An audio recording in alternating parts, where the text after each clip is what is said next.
This is a live reading of the Left Behind, Book 1, and we are on chapter 25, and I will begin to read now. Nikolai Carpathia stepped out from his place at the table and went to each person individually. He greeted each by name, asking him to stand, shaking his hand, and kissing him on both cheeks. He skipped Hattie and started with the new British ambassador. Mr. Todd Cawthron, he said, you shall be introduced as the ambassador of the great states of Britain, which now include much of Western and Eastern Europe. I welcome you to the team and confer upon you all the rights and privileges that go with your new station. May you display to me and to those in your charge the consistency and wisdom that have brought you to this position. Thank you, sir, Todd Cawthron said, and sat down as Carpathia moved on. Todd Cawthron appeared shocked, as did several others, when Nikolai repeated the same sentiment, including precisely the same title, Ambassador of the Great States of Britain, to the British financier next to him. Todd Cawthron smiled tolerantly.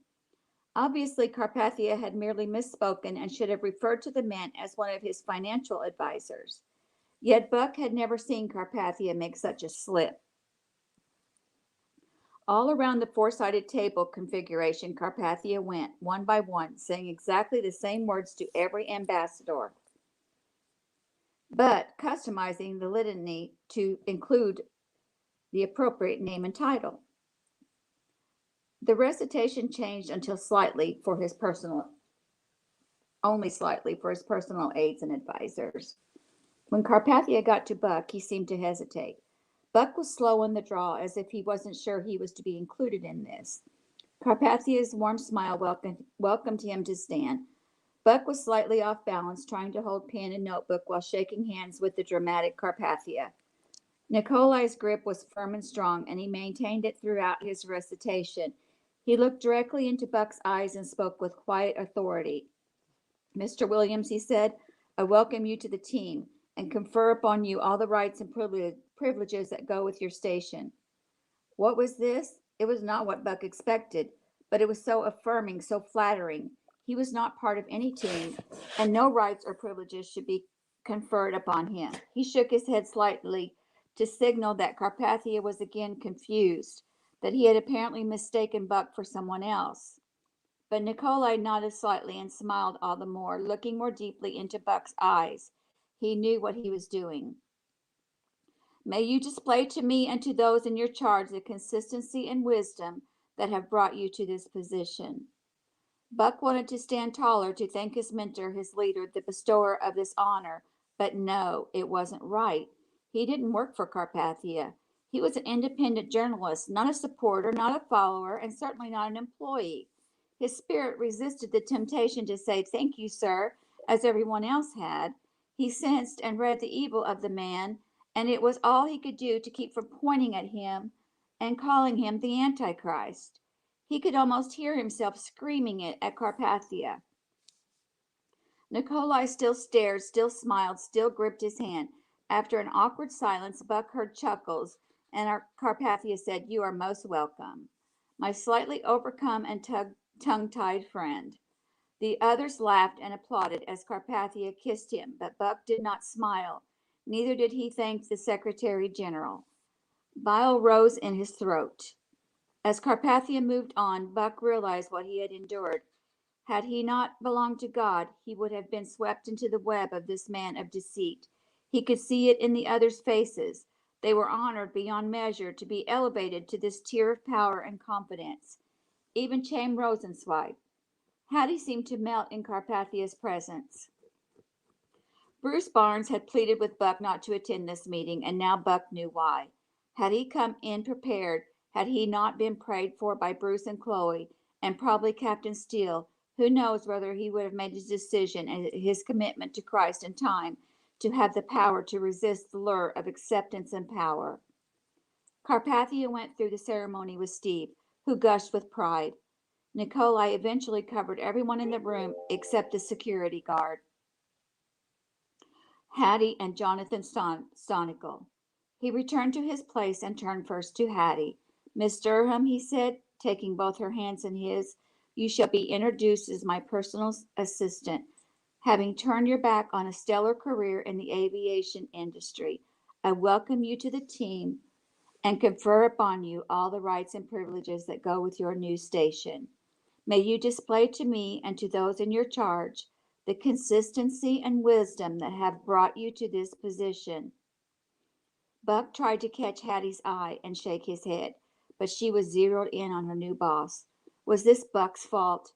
He had introduced her to Carpathia in the first place. Was she still reachable? Would he have access? He glanced around the room. Everyone stared with smiles as Hattie breathed her heartfelt thanks and sat down again.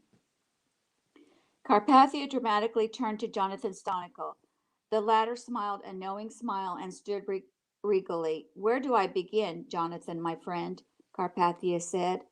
Stonical dropped his head gratefully, and others murmured their agreement that this indeed was the man among men in the room. Carpathia took Stonical's hand and began formally. "Mr. Stonical, you have meant more to me than any one on earth." Stonical looked up and smiled, locking eyes with Carpathia. "I welcome you to the team," Carpathia said, "and confer upon you all the rights and privileges that go with your new station." Stonical flinched, clearly not interested in being considered a part of the team, to be welcomed by the very man he had maneuvered into the presidency of Romania and now the Secretary Generalship of the United Nations. His smile froze, then disappeared, as Carpathia continued. "May you display to me and to those in your charge the consistency and wisdom that have brought you to this position." Rather than thanking Carpathia, Stonical wrenched his hand away and glared at the younger man. Carpathia continued to gaze directly at him and spoke in quieter, warmer tones. "Mr. Stonical, you may be seated." "I will not," Stonical said. "Sir, I have been having a bit of sport at your expense, but I knew you would understand." Stonical reddened, clearly chagrined that he had overreacted. "I beg your pardon, Nikolai," Stonical said, forcing a smile, but obviously insulted at having been pushed into this shocking display. "Please, my friend," Carpathia said, "please be seated. Gentlemen and lady, we have only a few minutes before we meet the media." Buck's eyes were still on Stonical, who was seething. "I would like to present to you all just a bit of an object lesson in leadership, followership, and may I say, chain of command. Mr. Scott M. Otterness, would you approach me, please?" The guard in the corner jerked in surprise and hurried to Carpathia. "One of my leadership techniques is my power of observation, combined with memory," Carpathia said. Buck couldn't take his eyes off Stonical, who appeared to be considering revenge for having been embarrassed. He seemed ready to stand at any second and put Carpathia in his place. "Mr. Otterness here was surprised because we have not been introduced, had we, sir?" "No, sir," Mr. Carpathia said, "we had not, and yet I knew your name." The aging guard smiled and nodded. "I can also tell you the make and model and caliber of the weapon you carry on your hip. I will not look as you remove it and display it to this group." Buck watched in horror as Mr. Otterness unsnapped the leather strap holding the huge gun in his holster. He fumbled for it and held it with two hands so everyone but Carpathia, who had averted his eyes, could see it. Stonical, still red-faced, appeared to be hyperventilating. "I observed, sir, that you were issued a .38 caliber police special with a 4-inch barrel loaded with high-velocity hollow-point shells." "You are correct," Otterness said gleefully. "May I hold it, please?" "Certainly, sir." "Thank you. You may return to your post." Guarding Mr. Williams' bag, which contains a digital recorder, a cell phone, and a computer. Am I correct, Cameron?" Buck stared at him, refusing to answer. He heard Stonical grumble about some sort of a parlor trick. Carpathia continued to look at Buck. Neither spoke. "What is this?" Stonical whispered. "You're acting like a child." "I would like to tell you all what you are about to see," Carpathia said, and Buck felt anew the wash of evil in the room. He wanted more than anything to rub the goose flesh from his arms and run for his life, but he was frozen where he sat. The others seemed transfixed but not troubled, as he and Stonigal were. "I am going to ask Mr. Stonigal to rise once more," Carpathia said, the large ugly weapon safely at his side. "Jonathan, if you please." Stonigal sat staring at him. Carpathia smiled. "Jonathan, you know you can trust me. I love you for all you have meant to me, and I humbly ask you to assist me in this demonstration. I see part of my role as a teacher. You have said that yourself, and you have been my teacher for years." Stonigal stood, wary and rigid. "And now I am asking to ask that we switch places." Stonigal swore. "What is this?" he demanded. "It will become clear quickly, and I will not need your help any more." To the others, Buck knew it sounded as if Carpathia meant he would no longer need Stonigal's help for whatever this demonstration was. Just as he had sent the guard back to the corner unarmed, they had to assume he would thank Stonigal and let him return to his seat. Stonigal, with a disgusted frown, stepped out and traded places with Carpathia. That put Carpathia to Stonigal's right. On Stonigal's left sat Hattie, and beyond her Mr. Todd Carthren. "And now I am going to ask you to kneel, Jonathan," Carpathia said, his smile and his light tone having disappeared.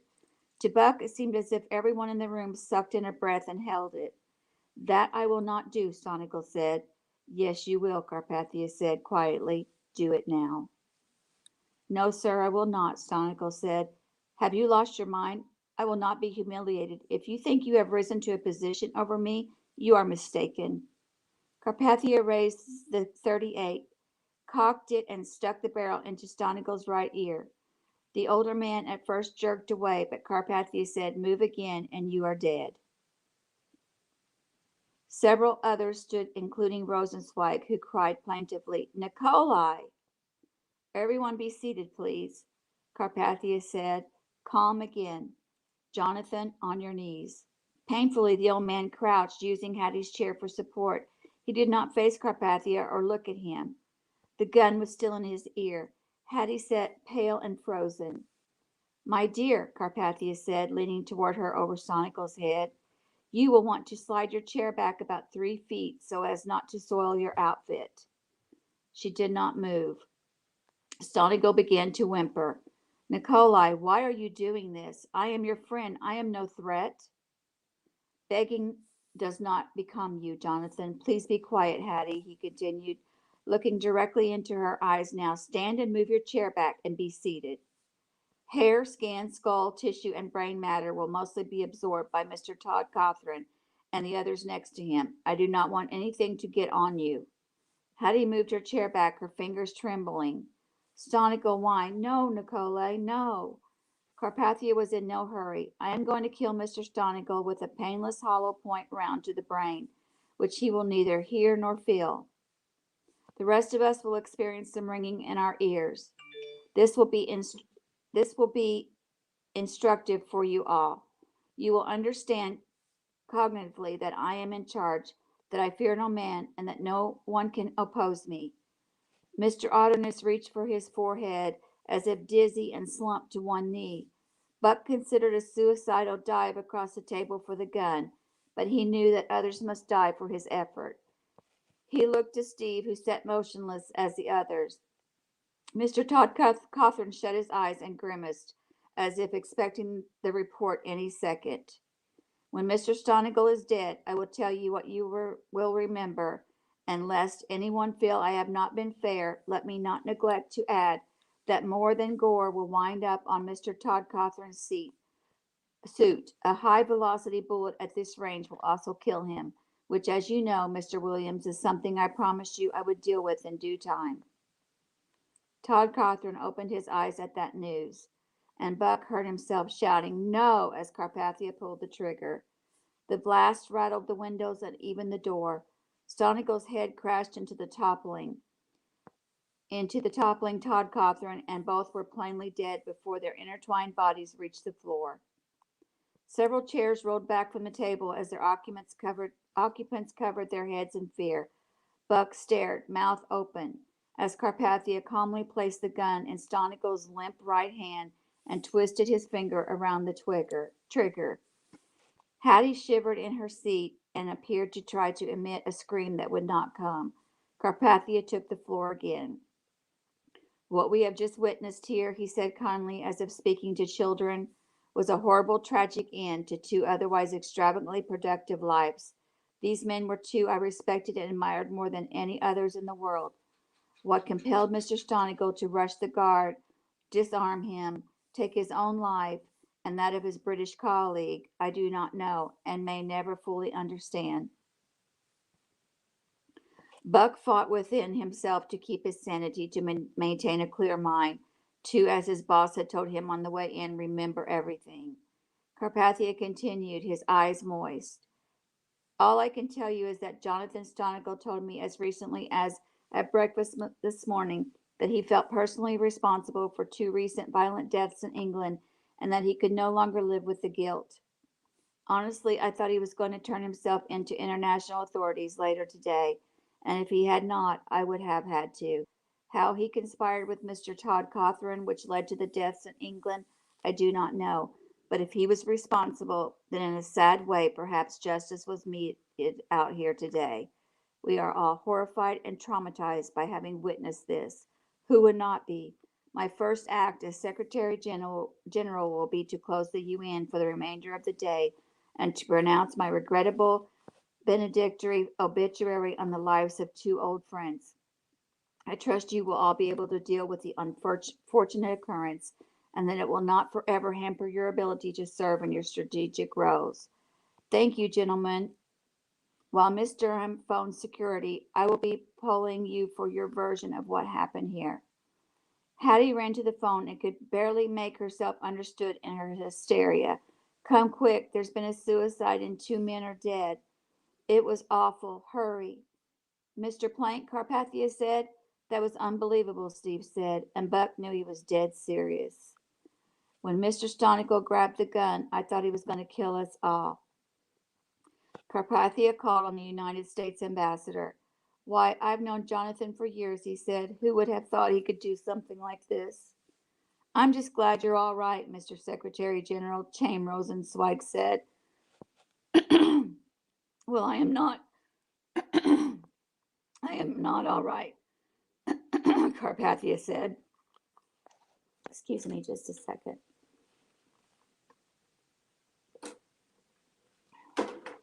Well, I am not all right, Carpathia said, and I will not be all right for a long time. These were my friends, and that's how it went, all around the room. Buck's body felt like lead, knowing Carpathia would eventually get to him, and that he was the only one in the room not under Nikolai's hypnotic power. But what if Buck said so? Would he be killed next? Of course he would. He had to be. Could he lie? Should he? He prayed desperately as Carpathia moved from man to man, making certain they had all seen what he wanted them to see, and that they were sincerely convinced of it. Silence. God seemed to impress upon Buck's heart. Not a word. Buck was so grateful to feel the presence of God in the midst of this evil and mayhem that he was moved to tears. When Carpathia got to him, Buck's cheeks were wet and he could not speak. He shook his head and held up a hand. Awful, was it not, Cameron?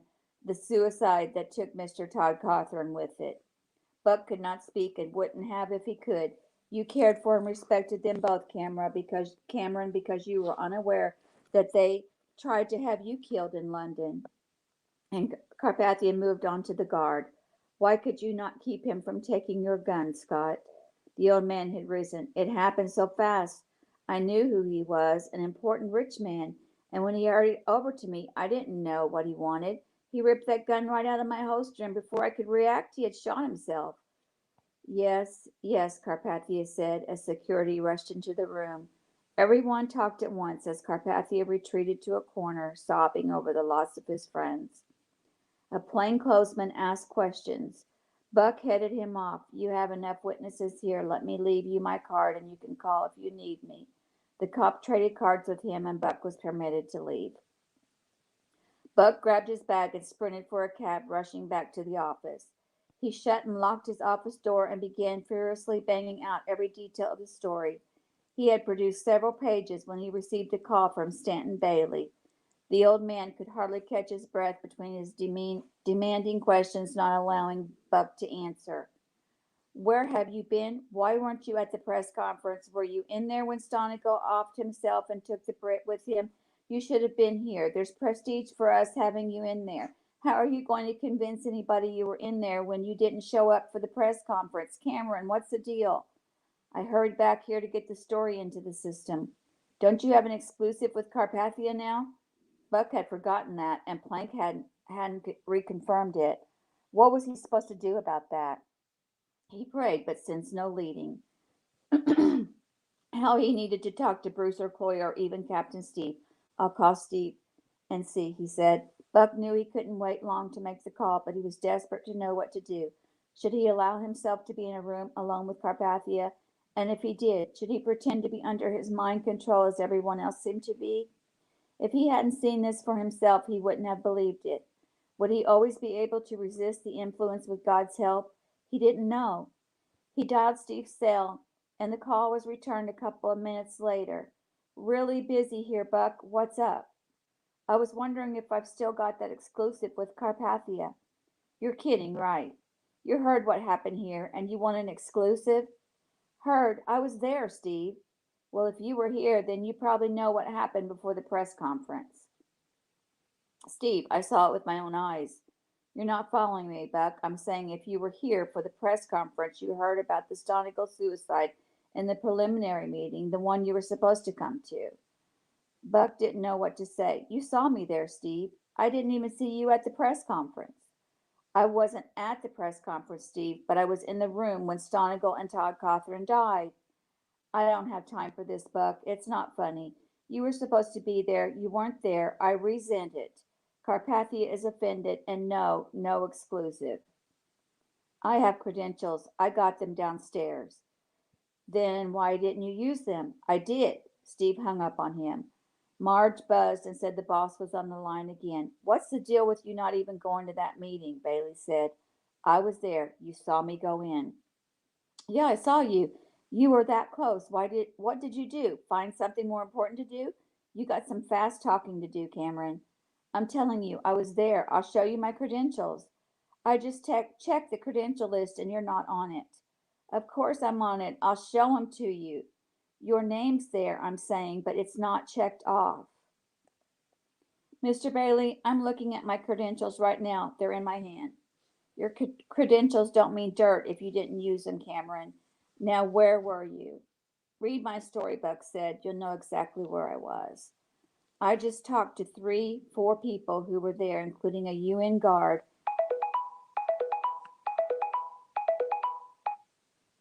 Including a UN guard and Carpathia's personal assistant, not to mention Plank. None of them saw you. You weren't there. A cop saw me. We traded cards. I'm coming back to the office, Williams. If you're not there, when I get there, you're fired. I'll be here. Buck dug out the cop's card and called the number. Precinct station, a voice said. Buck read off the card. Detective Sergeant Billy Sinney, please. What's the name again? Sinney. Or maybe it's a hard C, Kinney. Don't recognize it. You got the right precinct? Buck repeated the number from the card. That's our number, but that ain't our guy. How would I locate him? I'm busy here, pal. Call Midtown. It's important. Do you have a department directory? Listen, we got thousands of cops. Just look up CENNI for me, will ya? Just a minute. Soon he was back on. Nothing, okay? Could he be new? He could be your sister for all I know. Where do I call? He gave Buck the number for the police headquarters. Buck ran through the whole conversation again, but this time he had reached a pleasant young woman. Let me check one more thing for you, she said. I'll get personnel on the line because they won't tell you anything unless you're on a uniformed officer anyway. He listened as she spelled the name for personnel. She said. Thank you, I'll tell him. And she came back to Buck. Sir, personnel says there is nobody in the New York Police Department named Sinney, and there never has been. If somebody's got a phony police business card dolled up, they'd like to see it. All Buck could do now was try to convince Stanton Bailey. Rayford Steele, Chloe, and Bruce Barnes watched the UN press conference, straining to see Buck. Where is he? Chloe said. He has to be there somewhere. Everybody else from that meeting is there. Who's the girl? Rayford stood when he saw her and silently pointed at the screen. Dad, Chloe said, you're not thinking what I'm thinking. It sure looks like her, Rayford said. Shh, Bruce said. He's introducing everybody. And my new personal assistant, having given up a career in the aviation industry. Rayford flopped into a chair. I hope Buck wasn't behind that. Me too, Bruce said. That would mean he could have been sucked into. The news of the Stonigal suicide and Todd Cothran's accidental death stunned them. Maybe Buck took my advice and didn't go, Bruce said. I sure hope so. That doesn't sound like him, Chloe said. No, it doesn't, Rayford said. I know, Bruce said, but I can help. I don't want to find out that he's met with foul play. Who knows what happened in there, and him going in with only our prayers. I'd like to think that would be enough, Chloe said. No, Bruce said. He needed the covering of God himself. By the time Stanton Bailey stormed into Buck's office an hour later, Buck realized he was up against a force with which he could not compete. The record of his having been at the meeting had been erased, including from the minds of everyone in the room. He knew Steve wasn't faking it. He honestly believed Buck had not been there. The power Carpathia had over these people knew no limits. If Buck had needed any proof that his own faith was real and that God was now in his life, he had it.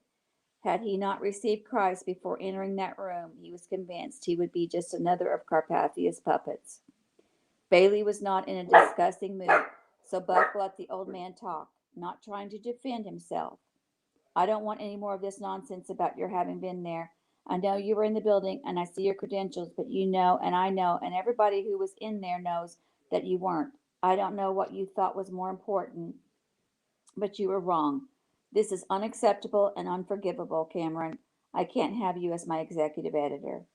I'll gladly go back to senior writer, Buck said. Can't go along with that either, pal. I want you out of New York. I'm going to put you in the Chicago Bureau. I'll be happy to run that for you. Bailey shook his head. You don't get it, do you, Cameron? I don't trust you. I should fire you. But I know you just wind up with somebody else. I don't want to be with anybody else. Good, because if you try to jump to the competition, I'd have to tell them about this stunt. You're going to be a staff writer out of Chicago working for the woman who was Lucinda's assistant there. I'm calling her today to give her the news. It'll mean a whopping cut in pay, especially considering what you would have gotten with the promotion. You take a few days off, get your things in order here, get that apartment sublet, and find yourself a place in Chicago. Someday I want you to come clean with me, son. That was the sorriest excuse for news gathering I've ever seen, and by one of the best in the business. Mr. Bailey slammed the door. Buck couldn't wait to talk to his friends in Illinois, but he didn't want to call from his office or his apartment, and he didn't know for sure whether his cell phone was safe. He packed his stuff and took a cab to the airport, asking the cabbie to stop at a payphone a mile outside the terminal. Steele, Buck Williams, and Bruce faced the gravest dangers anyone could face, and they knew their mission. The task of the Tribulation Force was clear, and their goal nothing less than to stand and fight the enemies of God during the 7 most chaotic years the planet would ever see. And that is the end of Book 1. Next, we will be reading Book 2, which is the Tribulation Force, and I will begin to read that next. But thank you for coming now, and have a great day. You're free to go.